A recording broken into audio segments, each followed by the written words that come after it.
নমস্কার, সুভদ্রা রান্নাঘরে আমার সকল দর্শক বন্ধুকে জানাই স্বাগত। আমি শিউলি। আজকে আমি আবার একটা নতুন রেসিপি নিয়ে এসেছি, যেটা হচ্ছে বাঁধাকপির পকোড়া বানাবো। আজকে আমি তোমাদের বাঁধাকপি পকোড়া বানিয়ে দেখাবো। দেখো, এই যে বাঁধাকপিগুলোকে আমি কুচি কুচি করে একদম ঝিরিঝিরি করে কেটে নিয়েছি, দিয়ে জল দিয়ে একদম ধুয়ে পরিষ্কার করে রেখে দিয়েছি। এবার আমি এর সাথে কি কি মিক্সড করব সেগুলো তোমাদের আমি দেখাচ্ছি। প্রথমে দিয়ে দিচ্ছি এই যে আদার পেস্ট দিয়ে দিলাম। এবারে দিচ্ছি জিরের গুঁড়ো, কাশ্মীরি রেড চিলি পাউডার, একটু হলুদ আর একটু গরম মশলা পাউডার, সব একসাথে আমি এগুলো দিয়ে দিলাম। আর একটু বাদাম গুঁড়ো করে রেখেছি, আর কিশমিশ কুচো করে রেখেছি, মানে ওগুলোকে আমি কুচি করে নিয়েছি। আর তার সাথে দিচ্ছি তোমার এটা হচ্ছে গিয়ে ধনে পাতা আছে বাটা, তার সঙ্গে কাঁচা লঙ্কা দিয়ে ধনে পাতাকে সুন্দর করে আমি পেস্ট করে নিয়েছি। এই গ্রিন পেস্টটা আমি ওর মধ্যে দিয়ে দিচ্ছি কিছুটা। আর দিচ্ছি স্বাদ মতো চিনি,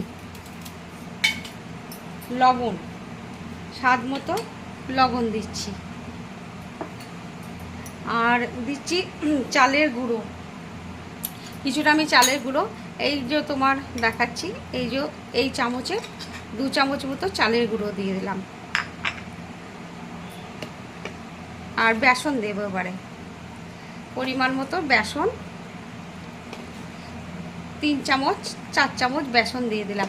এবারে আমি এইগুলোকে ভালো করে হাতে করে মিক্সড করব, যাতে চটকে জল একদম দেব না।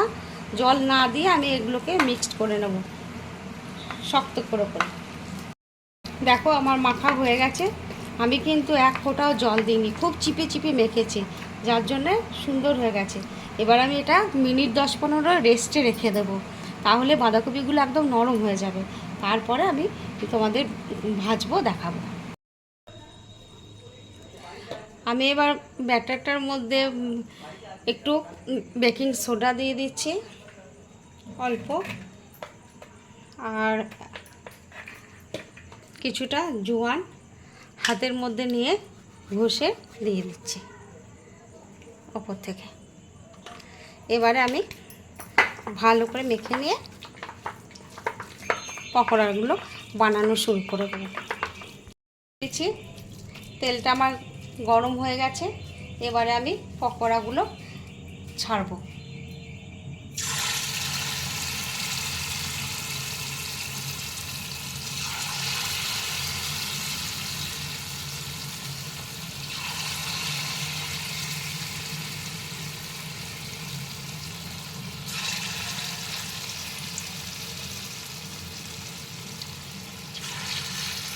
এগুলো মিডিয়াম আঁচে দিয়েছি, এক পিঠ হলে তারপরে উল্টে দেব।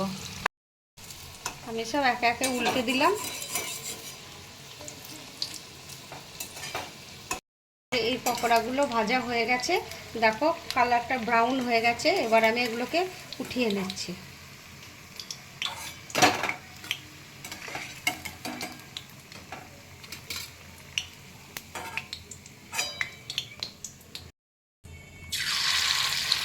এইভাবে এবার আমি এই বাকি পকোড়াগুলো ভেজে উঠিয়ে নেব। আমার বাঁধাকপির পকোড়া রেডি এবং সার্ভ করে দিয়েছি। তোমরা দেখো, অসম্ভব সুন্দর হয় এই নিরামিষ পকোড়াটা। আমি যেভাবে বানিয়েছি অবশ্যই তোমরা সেইভাবে বানিয়ে খাবে। খেয়ে আমাকে কমেন্ট করে জানাবে যে তোমাদের কেমন লাগলো বাঁধাকপির পকোড়া। সম্পূর্ণ নিরামিষ এটি। যাই হোক, তো আমার চ্যানেলটি এখনও পর্যন্ত যারা সাবস্ক্রাইব করনি, প্লিজ তাদের কাছে অনুরোধ রইল, প্লিজ আমার চ্যানেলটি একটু সাবস্ক্রাইব করে দেবে। আর বন্ধুবান্ধব আত্মীয় স্বজনদের সাথে একটু প্লিজ শেয়ার করে দেবে। আর তোমরা আমার যারা নতুন বন্ধু, পুরনো বন্ধু, সকলকে জানাই অসংখ্য ধন্যবাদ, অনেক ভালোবাসা, নমস্কার। আর তোমাদেরকে সকলকে আবার বলছি ধন্যবাদ।